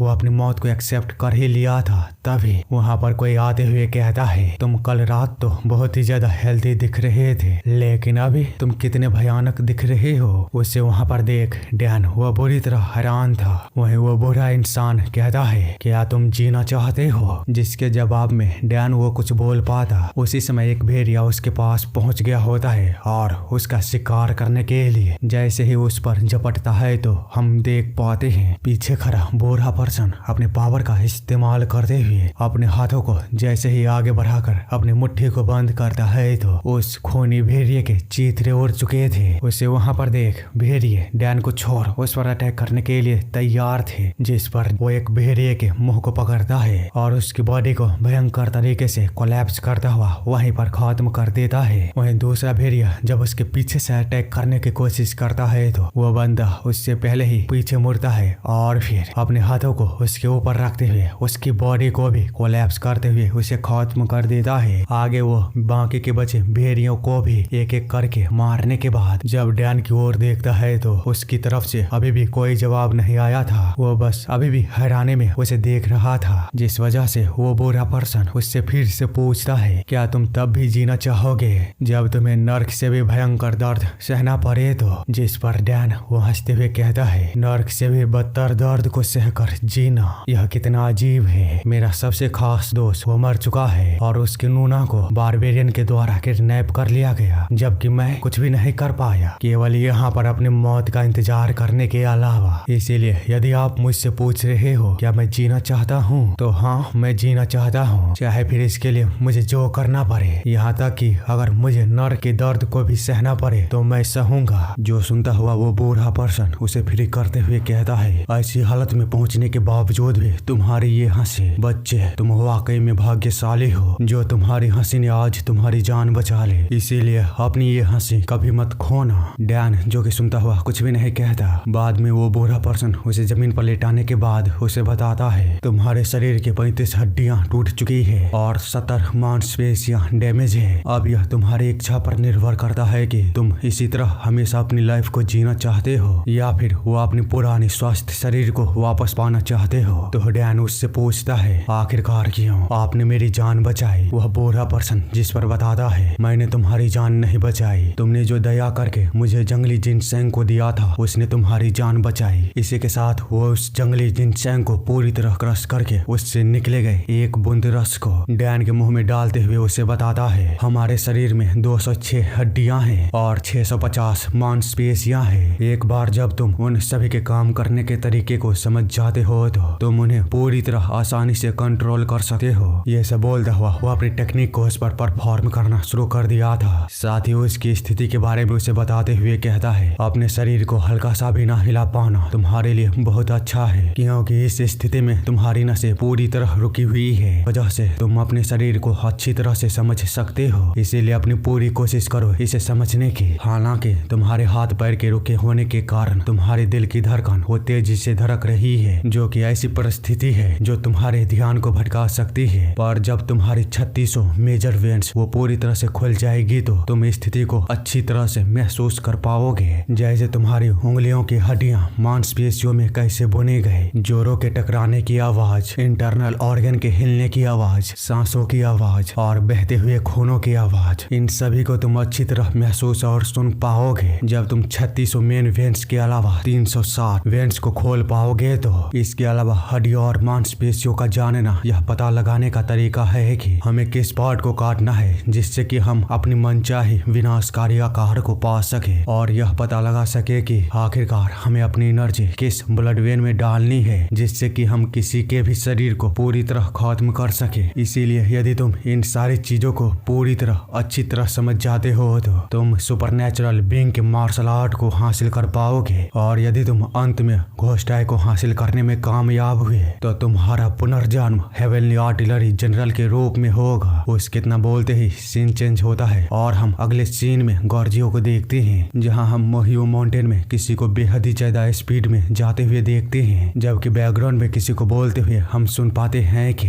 गॉर्जियो पूरी तरह से होपलेस हो चुका है, क्योंकि नोबेल्स की पावर की चाहत बिना ये सोचे कि लोग कितना मेहनत करते हैं इस देश को उभरने से पूरी तरह रोक रही है। इसीलिए ली नामक आर्म यंग मैन की उपस्थिति इतना सार्थक है ताकि पुराने भ्रष्ट गॉर्जियो को त्याग दिया जाए और नए गॉर्जियो की स्थापना किया जाए, जो कि बिल्कुल ही हेवन के इच्छा के अंडर है। इसी के साथ हम देखते हैं जो पर्सन बेहद ही ज्यादा स्पीड में आ रहा था वो मैंसन केव के अंदर जाते हुए उन्हीं लोगों की बातों के बीच अपनी जगह पर बैठते हुए कहता है, मैं माफी चाहता हूँ, आप लोगों को खुद बुलाने के बावजूद भी मैं यहाँ पर लेट पहुँचा। तो उसके बगल में बैठा हुआ पर्सन कहता है, आपको माफी मांगने की कोई आवश्यकता नहीं है, हम खुश हैं कि आपके जैसे बुद्धिमान व्यक्ति हमें इनवाइट किया। हमें पता चलता है यह हेडों का इमॉर्टल स्वॉर्ड पार्क जंगमो होता है। वो आगे बताते हुए कहता है कि आप हमें यहाँ पर नए देश के के खातिर बुलाए हैं या फिर उस आर्मी यंग मैन ली की वजह से। तो वो पर्सन उसे बताता है यह ईश्वर की इच्छा है कि नए देश की स्थापना किया जाए, इसीलिए तीनों ट्रांसेंडेंट आपके सुझाव से सहमत हैं। जिस पर वहाँ पर बैठा हुआ तीसरा पर्सन कहता है लेकिन मैं एक बात को लेकर चिंतित हूँ, जब यंग वॉरियर को अपनी शक्तियों को खुले तौर पर इस्तेमाल करने की स्वतंत्रता मिले तो ऐसी अफवाहें आए कि वो 3 ट्रांसेंडेंट का हिस्सा होने का नाटक कर रहा था। हमें पता चलता है यह बंदा गार्डियन डीटी होता है। खैर उन दोनों की बातों को सुनने के बाद मेन बंदा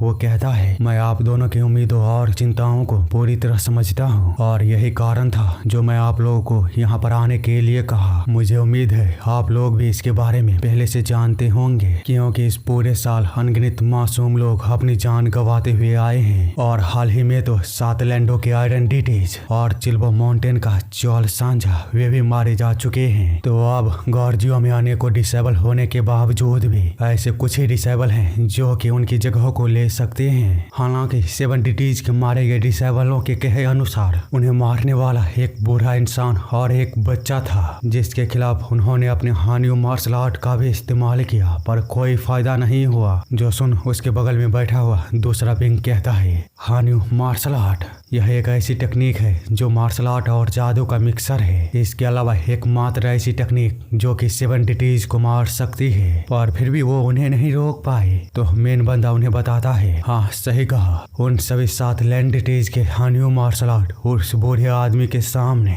एक दिन भी नहीं टिक पाई, जिन्हें हासिल करने में उन्हें 1 दशक से भी ज्यादा समय लग गई थी। वे सभी कुछ ही दिनों में पूरी तरह से खत्म हो गए क्योंकि उनके दुश्मन के पास एक ऐसी टेक्निक थी जिससे दिल को हजारों टुकड़ों में बांटा जा सकता था, जिस वजह से एक भी लैंडिटीज उनके सामने नहीं टिकी और इसी तरह उनका खात्मा हो गया। यहाँ तक कि चिल्बो माउंटेन का चोल सांझा का भी उसके पास अपनी अद्भुत और चमत्कारी शक्ति होने के बावजूद भी सेम हाल हुआ, जबकि उसकी अद्वितीय सुरक्षा को किसी भी इंसानी शक्तियों से भेदा नहीं जा सकता था। पर फिर भी वो अपने बॉन्डलेस दीवार से उस पर्सन को नहीं रोक पाया, जबकि हम अभी भी नहीं जानते हैं कि वो बूढ़ा पर्सन था कौन। हम देखते हैं डैन और उस बूढ़े पर्सन ने मिलकर 7 देवताओं को बेहद ही ज्यादा ब्रूटली तरीके से एक एक करके मारा होता है। यहाँ तक कि उसने जो लास्ट लैंडिटीज चोल सांझा को मारा था उसके शरीर का एक धूल तक नहीं मिलता है। अब सोच सकते हो उस बूढ़े पर्सन की पावर कितनी भयंकर है जो कि राख के एक कण को भी नहीं छोड़ती। खैर आगे मेन बंदा बताता है सिचुएशन बहुत ही ज्यादा गंभीर है क्योंकि इस पूरे साल उस अनजान से बूढ़े पर्सन के कारण अनगिनत मासूम लोगों ने अपनी जान खोई है। अगर ऐसा ही चलता रहा तो नए देश की स्थापना और इमोर्टेलिटी का रास्ता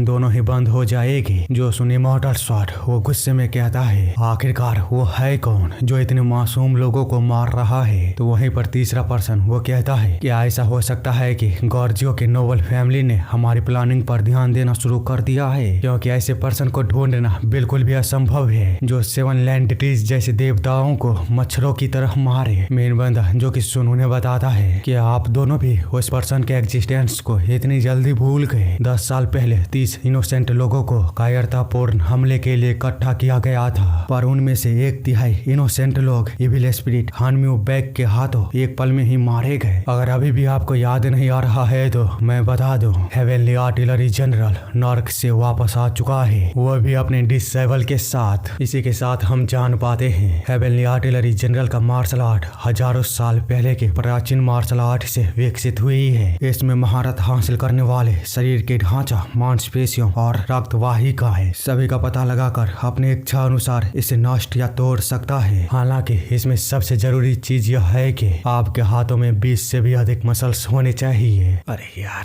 काफी कॉम्प्लिकेटेड जानकारियां हैं तो चलो मैं आप लोगों को सिंपल और सीधे शब्दों में समझा देता हूँ। देखो डैन का मास्टर हेवनली आर्टिलरी जनरल है जिसके पास थंडर से भरी हुई एक प्राचीन मार्शल आर्ट है और एक घोस्ट आई है। इन दोनों की मदद से वो अपने अपोनेंट के सारे इवेंट्स को देख पाता है, यानी कि दुश्मन के छोटी से छोटी नसों को देखकर उसे अपने हिसाब से बदलते हुए उसके आकार को चेंज कर सकता है, जिसकी मदद से वो अपने किसी भी दुश्मन को मार सकता है। इसके अलावा मान लो उसके सामने कोई ऐसा दुश्मन आ गया जो कि उससे कहीं अधिक ज्यादा पावरफुल हो और उसकी पावर को अपने नसों तक ना पहुंचने दे तो इस केस में हेवनली आर्टिलरी जनरल वो अपने पावर को उसकी पावर के हिसाब से इम्प्रूव भी कर सकता है। आसान भाषा में कहूँ तो वह अपने टेक्निक को अपने दुश्मन के लेवल के हिसाब से बढ़ाकर अपने अपने दुश्मन को मार देगा, यानी कि उसकी टेक्निक पूरी तरह इनविंसिबल है। उसके सामने गॉड आए या फिर डीमन, उसे फर्क नहीं पड़ता। वो अपने हेवनली आर्टिलरी जनरल के पावर से किसी को भी मार सकता है। खैर, काफी जानकारी हो गई। आगे हम देखते हैं। डैन ट्रेनिंग करते करते थक चुका होता है तो मास्टर कहता है, अगर तुम थक चुके हो तो इसका मतलब यह नहीं है कि तुम्हारा दुश्मन भी थक गया है। तुम्हें मरते दम तक लड़ना होगा, क्योंकि हेवनली आर्टिलरी जनरल के लिए कोई भी विशेष तरीके नहीं है। उनके लिए केवल कसाव करना, विनाश करना और ज्वाइंटों को ब्रेक करना, इसके अलावा मांसपेशियों को नुकसान पहुंचाना, यही सब है। ये सब बोलता हुआ वो डैन को भयंकर तरीके से डैमेज को पहुंचा दिया था, जिसके दर्द में डैन वो चिल्लाते हुए उस एनर्जी को किसी तरह संभालने की कोशिश कर रहा होता है। वही मास्टर उसे आगे थंडर के बारे में जानकारी देते हुए कहता है, मुझे इसे तुम्हें धीरे धीरे सुरक्षित रूप से सिखाना था, लेकिन मेरे पास समय नहीं है, इसीलिए अब जिंदा बचने की अपनी पूरी कोशिश करना। उन सारी चीजों को याद करता हुआ जिन्हें तुमने खो दिया। इसी के साथ सीन शिफ्ट होता है और हम आधे साल बाद म्योयांग माउंटेन को देखते हैं, जहाँ पर कोई चिल्लाते हुए बोल रहा था, वहीं पर रुक जाओ, यह हमारे हॉनर मास्टर का डिवाइन कल्टीवेशन प्लेस है, इसीलिए एविल स्पिरिट और उसके डिसेबल लोगों को मारना बंद करो और यहाँ से वापस चले जाओ। जो सुनता हुआ डैन का मास्टर वो कहता है, क्या तुम लोग डाइजंग यू के बारे में बात कर रहे हो? तुम्हारी हिम्मत कैसे हुई हमारे रास्ते में आने के? तो उसके सामने खड़ा पर्सन वो कहता है, वाइज हॉनर मास्टर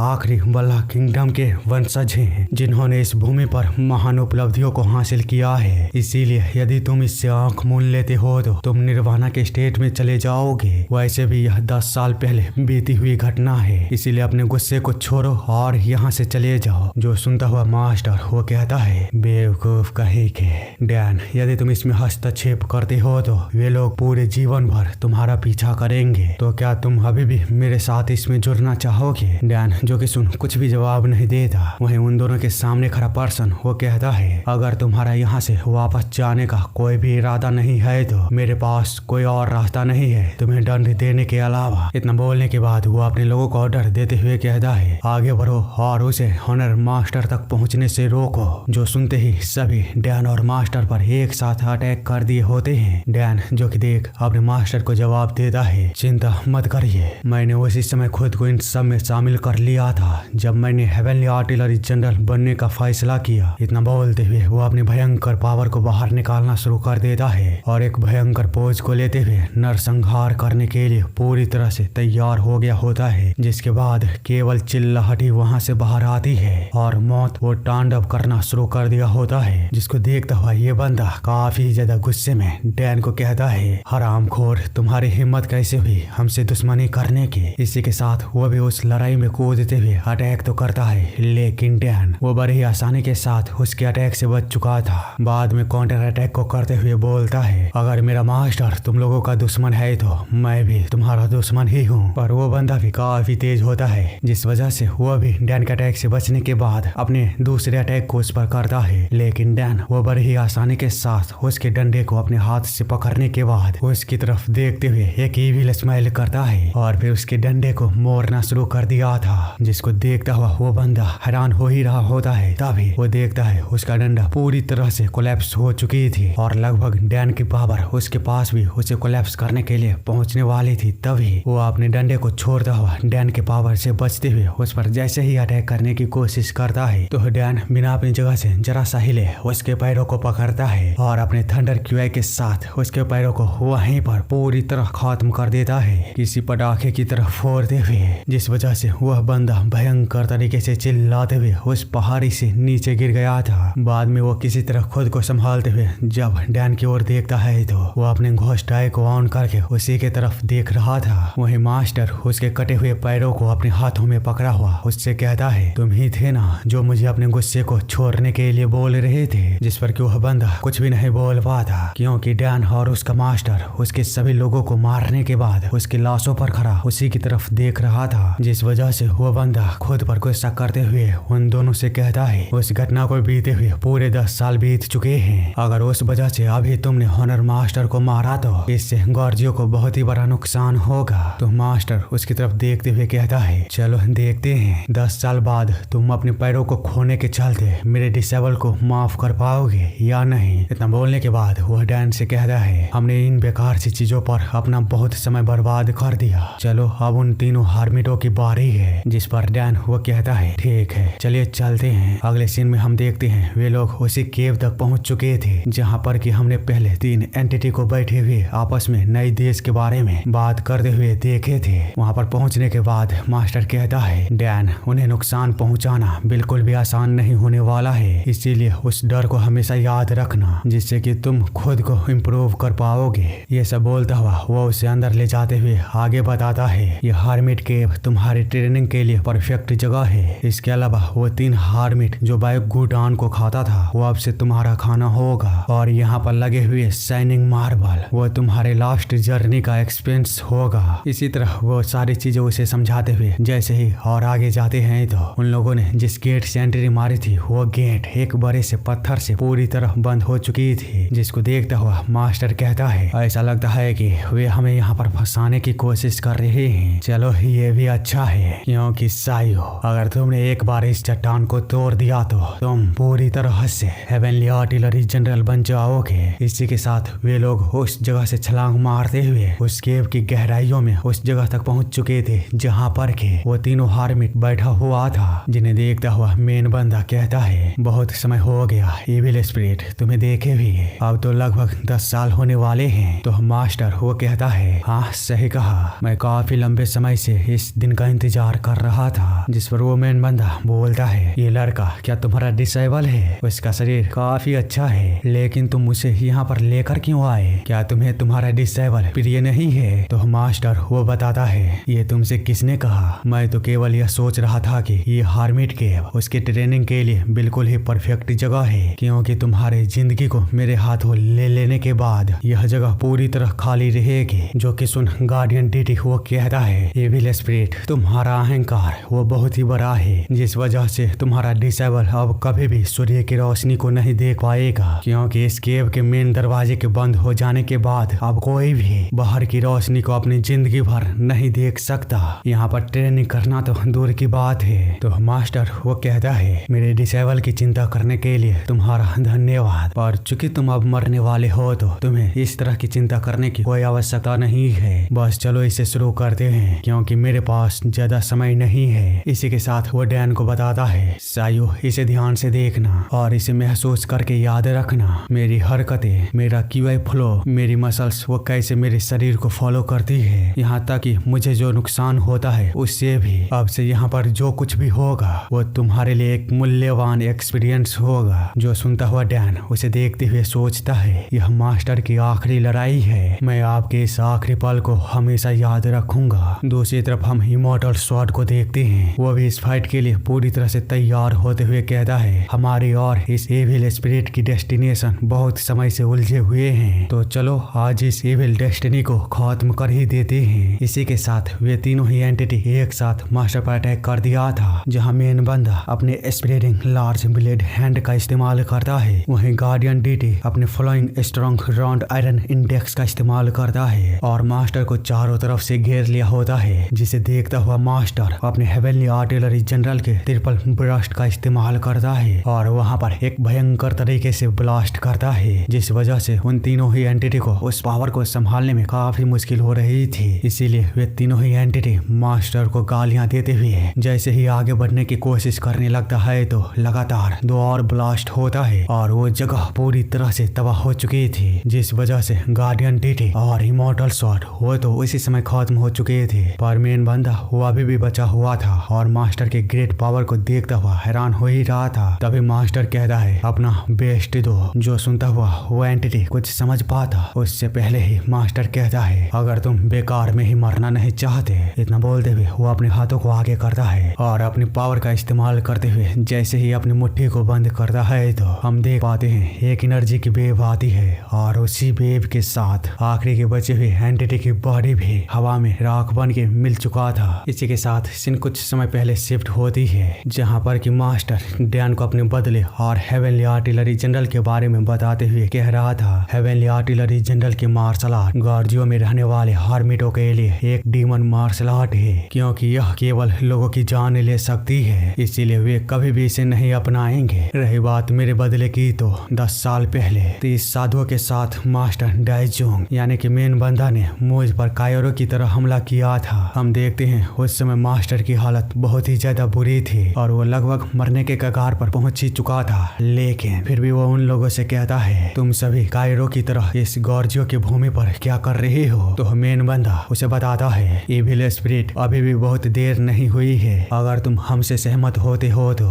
हम उस देश का नाम छोड़ देंगे जो हम तुम्हारे लिए एस्टेब्लिश करेंगे। जो कि सुन मास्टर उससे कहता है नए देश की स्थापना और उसका नामांकन मेरा कोई काम का नहीं, क्योंकि मैं कभी भी नहीं भूलने वाला तुम कमीनों ने मेरे साथ क्या किया है। तुम लोगों ने मुझे धोखे से बाहर बुलाकर मेरी पत्नी को मार डाला है, यहाँ तक कि मेरी छोटी बच्ची भी अब अपनी नानी के साथ गायब है और अब मैं यह भी नहीं जानता कि वो कहाँ पर है। इसीलिए हरामखोरो, अगर तुम आज मुझे मारने में नाकामयाब रहे तो मैं निश्चित रूप से भविष्य में एक दिन तुम्हें अपने हाथों से मारूंगा। जो सुनता हुआ मेन बंदा वो कहता है तो तुमने अपना निर्णय ले लिया, अगर तुम डिस्ट्रक्शन ही चाहते हो तो यही सही। पर आगे वो कुछ कर पाता उससे पहले ही मास्टर एक भयंकर ब्लास्ट करता है जिसके चपेट में आने वाले वहाँ पर हर एक चीज तबाह हो चुकी थी। साथ ही मेन बंदा के साथ भी जो 30 लोग आए थे उसमें से भी 1/3 लोग उसी ब्लास्ट के साथ खत्म हो चुके थे। हालांकि मास्टर वो किसी तरह बच गया, पर मेन बंदों ने जो मिलकर उसे घाव दिया था उससे उबरने में उसे लगभग 10 साल लग गए। इस बीच वो किसी तरह अपने बेटे के ठिकाने को पता लगाने में कामयाब रहा और उसे पता चला कि उसकी बेटी कॉन्टिनेंट में है, जिस वजह से वो अपनी बेटी को खोजने के लिए वहां पर जाने की कोशिश की।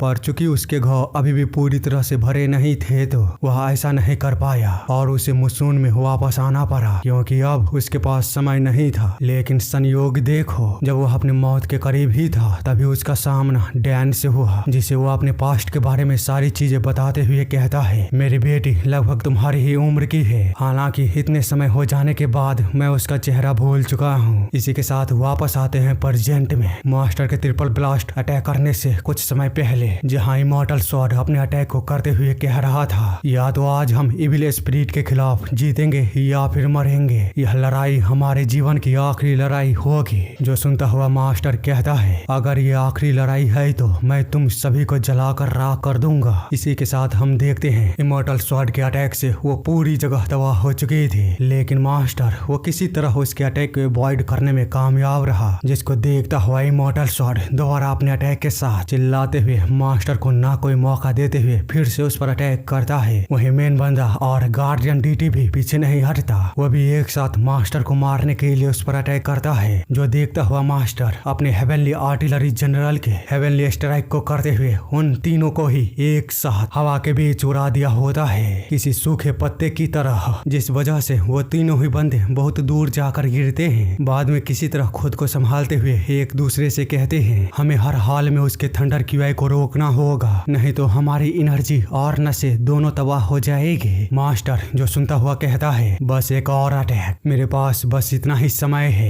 इसी के साथ दोनों ही पार्टी अपने अपने आखिरी अटैक के लिए तैयार हो चुके थे। जहाँ मेन बंदा अपना अटैक करता है हेवनली भूतिया हाथ, वहीं इमॉर्टल स्वॉर्ड अपना अटैक करता है heavenly sword great thunder strike, जबकि गार्डियन डीटी अपना अटैक करता है सुप्रीम गार्डियन डीटी पाल्म। जिन्हें देखता हुआ मास्टर भी अपने आखिरी अटैक को रेडी करते हुए अपने मन में कहता है इस आखिरी इटर्नल स्टेप के बाद मेरे लिए केवल शाश्वत नींद बची हुई है, मुझे कोई पछतावा नहीं है, केवल एक चीज को छोड़कर। सांघा मेरी प्यारी बच्ची, मैं तुम्हें अकेला छोड़ने के लिए माफी चाहता हूँ। ये सब सोचता हुआ वो अपना अंतिम अटैक हेवनली आर्टिलरी जनरल का हेवनली ब्रस्ट अटैक को जैसे ही करता है वैसे ही हम देख पाते हैं पूरी जगह पर एक बहुत ही बड़ी रोशनी के साथ वो पूरी जगह तबाह हो चुकी थी, यानी कि उन तीनों हार्मिटों का खात्मा यहीं पर हो गया। अगला सीन कुछ समय बाद की होती है जहाँ पर कि मास्टर अपने आखिरी सांस को लेते हुए डैन को बता रहा था सायु जब मेरी बेटी गायब हुई थी तो वो अपने साथ अपनी माँ से इनहेरिट की हुई स्वॉर्ड गाइड बुक को भी लेकर गई थी। वह बहुत ही होशियार बच्ची है, अगर वह गाइड बुक उसके साथ है तो वो ऑलरेडी जान चुकी होगी कि वह मेरी बेटी है। इसीलिए यदि तुम भविष्य में कभी भी उससे मिलो तो मुझ पर एहसान करना, अगर वो अच्छी जीवन जी रही होगी तो उसे वैसे ही छोड़ देना, लेकिन अगर उसकी स्थिति अच्छी नहीं हुई तो केवल एक बार उसकी मदद कर देना, यह मेरे लिए काफी रहेगा। जो सुनता हुआ डैन की आंखों में आंसू आने लगती है तो मास्टर उससे कहता है सायो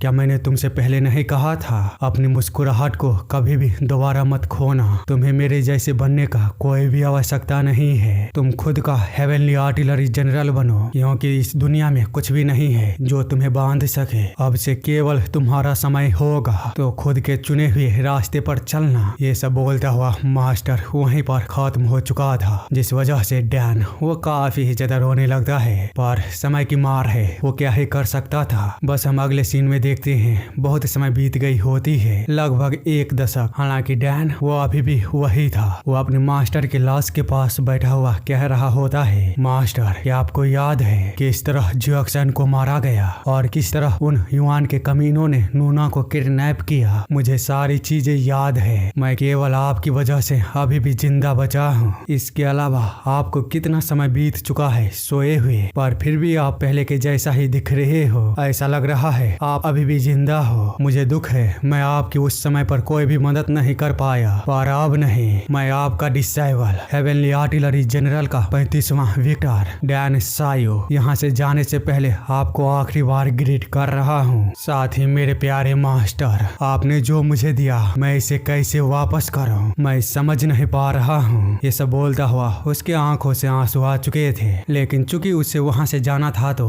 वो किसी तरह खुद को संभालता है और फिर वहाँ से जाते हुए एक आखिरी बार अपने मास्टर की ओर देखता है तो उसे ऐसा लगता है कि उसका मास्टर उससे बोल रहा हो, सायो तुम्हें याद है ना मैंने तुमसे क्या कहा है? जिस वजह से उसे अपनी पुरानी यादें याद आने लगती है, जहाँ पर कि मास्टर के पूछने पर कि क्या तुम जीना चाहते हो नर्क के दर्द को बर्दाश्त करके, तो उसने कहा था मेरे दोस्त को बेरहमी से मार दिया गया और उसके नूना को किडनैप कर लिया गया, जबकि मैं यहाँ पर अपनी मौत के इंतजार करते हुए कुछ भी नहीं कर पाया। तो हाँ मैं जीना चाहता हूँ। जिस पर कि मास्टर ने कहा था, बच्चे तुम्हारी ये हंसी आज तुम्हारी जान बचा ली, इसे किसी भी कीमत पर दोबारा मत खोना, क्योंकि आज से मैं तुम्हें अपना सब कुछ सौंप रहा हूँ, जिससे कि तुम खुद ब खुद चल सको। इन सारी चीजों को याद करता हुआ डैन वो स्माइल करते हुए कहता है, आप चिंता मत करिए मास्टर, मैं खुद से अब चल सकता हूँ। दूसरी तरफ हम उस गुफा के बाहर देखते हैं पूरे मोहयोंग माउंटेन पर तहलका मच चुकी थी और पूरे बोंगबा टेम्पल के डिसाइबल वो घबराए हुए थे, क्योंकि डैन वो आज उस गुफा से बाहर आने वाला था, जिस वजह से लाखों की संख्या में बोंगबा टेम्पल के डिसाइबल उस गुफा के गेट के सामने आते हुए कहते हैं, आज वो इविल स्पिरिट अवेकन होने वाला है, सभी लोग तैयार रहना। इसी के साथ हम देखते हैं उस गुफा के गेट से शॉक वेव बाहर आना शुरू हो चुका था, यानी कि डैन उसे अंदर से तोड़ना शुरू कर दिया होता है, जिसको देखता हुआ ये बंदा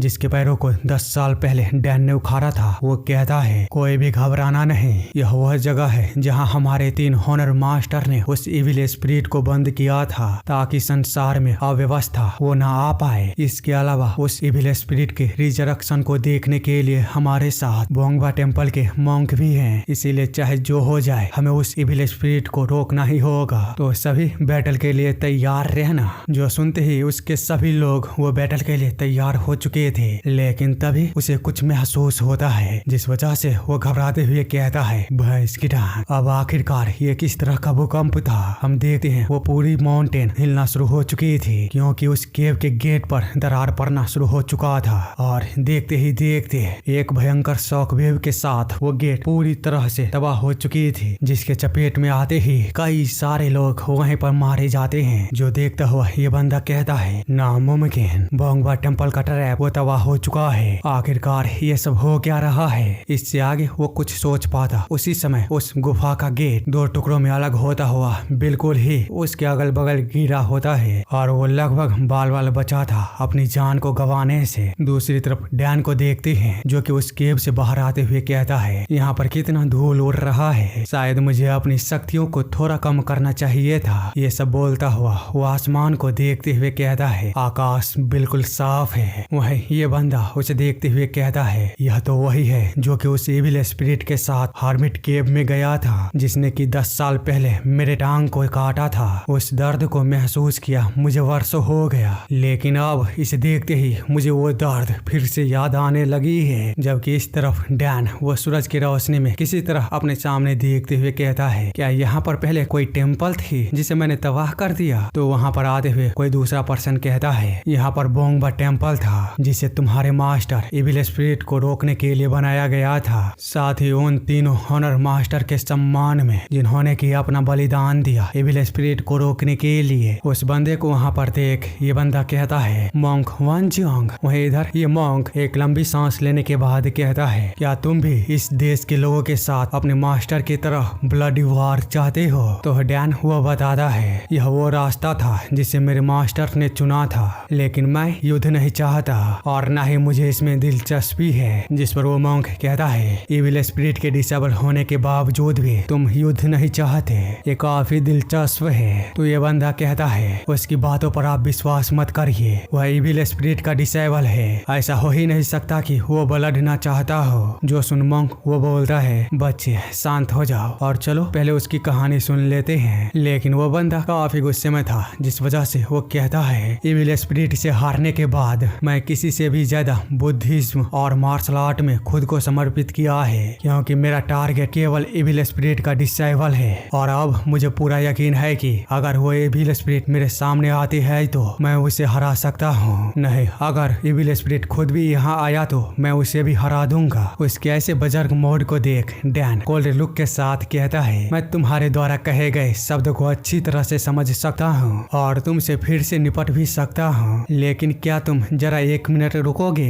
इतना बोलकर वो जैसे ही पीछे मुड़कर वापस उस केव की ओर जाने लगता है तो वो बंदा पीछे से उसे चिल्लाते हुए कहता है हरामखोर तुम कहाँ पर भाग रहे हो? पर डैन उसकी बातों पर ना ध्यान देकर उस केव के सामने खड़ा होकर उस पर बने हुए उन तीनों हार्मिटों के मूर्तियों को देखते हुए कहता है तो यह उनके सम्मान में बनाया गया है। हालांकि मुझे ये कहते हुए खेद है, इतने मेहनत के बावजूद भी ये उनकी तरह नहीं दिखते, पर खैर अब इससे क्या ही फर्क पड़ता है, वैसे भी अब यह तबाह होने वाले हैं। इतना बोलते हुए अपने हाथों को वो उस केव के ऊपर रखते हुए उसके अंदर थंडर क्यूआई को भेजते हुए कहता है मास्टर प्लीज मुझे माफ कर दीजिए, इस पूरे समय आपके इस बेकार से डिसेबल के कारण आपको ये सब देखना पड़ा और आप चैन से नहीं सो पाए, लेकिन अब आप शांति से सो सकते हो। इसी के साथ हम देखते हैं डैन उस पूरे बोंगबा टेम्पल को जिसे उन तीनों हार्मिटों के सम्मान में बनाया गया था उसे पूरी तरह से तबाह करता हुआ छोटे छोटे टुकड़ों में बदल दिया होता है। उसकी ऐसी भयंकर पावर को देख इस बंदे की तो पूरी तरह फटकर चार हो चुकी थी। वहीं मॉन्क को भी यकीन नहीं हो रहा था कि कोई ऐसा भी कर सकता है, जिस वजह से वो कहता है एविल स्पिरिट का डिसेबल वो तो बिल्कुल ही उसी के जैसा है। ये सब वो सोच ही रहा था, तभी डैन उन लोगों से कहता है चलो अब मेरा काम खत्म हुआ, तो अब क्या तुम लोग मुझ पर एक एक करके अटैक करोगे या फिर तुम सभी एक साथ मिलकर मुझ पर हमला करोगे? जैसा तुम लोग चाहो वैसा कर सकते हो, मुझे कोई दिक्कत नहीं है। पर इन लोगों की तो पूरी फटी पड़ी थी,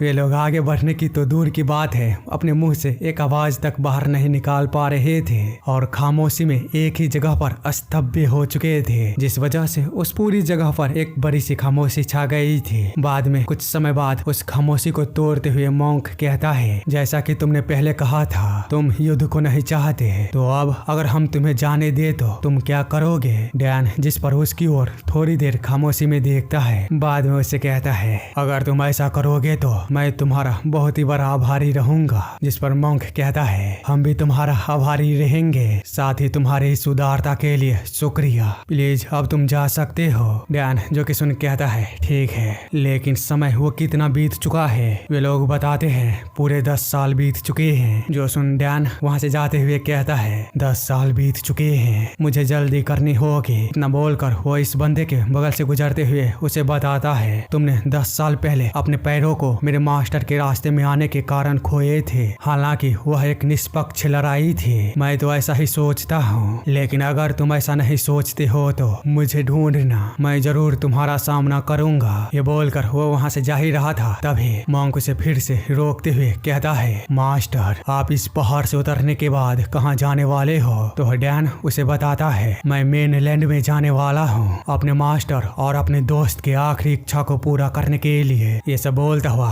वो मेनलैंड की ओर देखता है, वहीं पीछे खड़ा मॉन्क वो हंसते हुए कहता है ऐसा लगता है मेनलैंड में अब से बहुत ही ज्यादा तहलका मचने वाली है। जो सुनता हुआ डैन उसकी तरफ देखते हुए हल्का सा स्माइल करता है और सीधे मेनलैंड की ओर जाने के लिए अपनी जर्नी को स्टार्ट कर देता है। जिसको देखता हुआ पीछे खड़े मॉन्क अपने लोगों के साथ कहता है एविल स्पिरिट के पास तूफान की जैसी शक्ति थी और उसकी आवाही लोगों के अंदर डर पैदा करने के लिए काफी था, लेकिन मुझे इस बच्चे के अंदर से कोई भी आभा महसूस नहीं हुआ। इसका मतलब है कि यह उस लेवल तक पहुंच चुका है जहां पर कि वह अपनी शक्तियों को छुपा सकता है। निश्चित रूप से वो अभी तक का सबसे निपुण हेवनली आर्टिलरी जनरल है।